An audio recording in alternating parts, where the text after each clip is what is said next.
Avui és dimarts i toca recomanacions, així que som-hi. La primera proposta d'aquesta setmana és una col·lecció de l'editorial Edelvives que es titula Veo Veo. Aquí teniu els 4 títols que podeu trobar a la biblioteca, a l'espai de la biblioteca. Tots els 4 títols han estat creats pel Guido van Genstein. Els títols que podeu trobar són una rana, un gato, un caracol, un ratón. Com veieu, el títol és una pregunta, perquè del que es tracta és que l'animal que se'ns mostra a la portada dona peu a que n'aparegui un altre. Per exemple, aquest de la rana, veieu una granota? Però mireu què passa si desplego.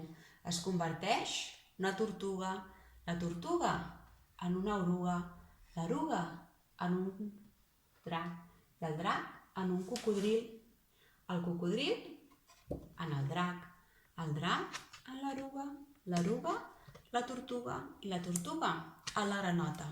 Com veieu, són uns llibres sense text que a simple vista semblen molt simples, unes il·lustracions molt senzilles però amb colors molt vius, que això atrau molt als infants, però que donen molt de joc. Amb els més petits podem jugar a que descobreixin quin animal s'amaga darrere.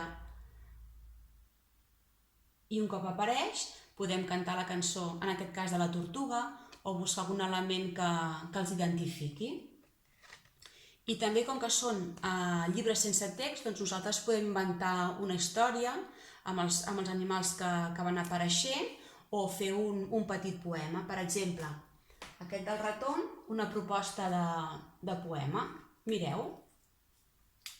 Al ratolí serafí li agrada el formatge tallat molt fi. Menjar-lo a grapats li agrada més que un bon gelat. El senyor pingüí no pot mai cordar-se el corbatí, però aquest divendres, per fi, ho va aconseguir. Un visca pel senyor pingüí. El mico cua alta la sap molt llarga, perquè sempre vol menjar-se el plàtan de l'altre. Ai, el cua alta, com la sap de llarga. La pobra serp té les dents de llet, vol mossegar el peu del Josep, però sempre acaba escapant-se-li un pet. I l'elefant va sempre molt elegant i la seva trompa va ensenyant a coneguts i estranys. Mira que n'ets elegant, petit elefant. I fins aquí la proposta primera d'aquesta setmana. I la segona recomanació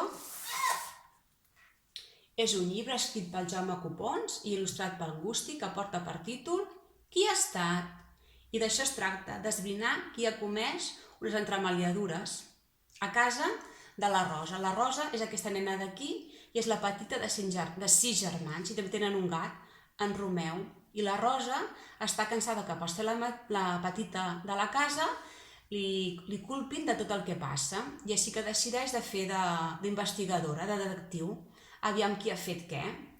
I el que ens trobem en aquest llibre són 11 minicasos on hem d'observar molt bé les imatges per esbrinar què passa.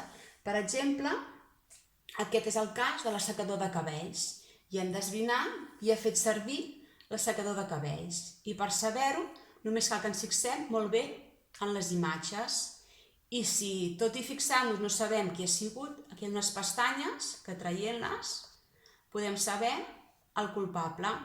És un llibre que pot ajudar a fixar-nos bé en veure les imatges i que els nens verbalitzin què veuen i que raonin perquè creuen qui és el culpable.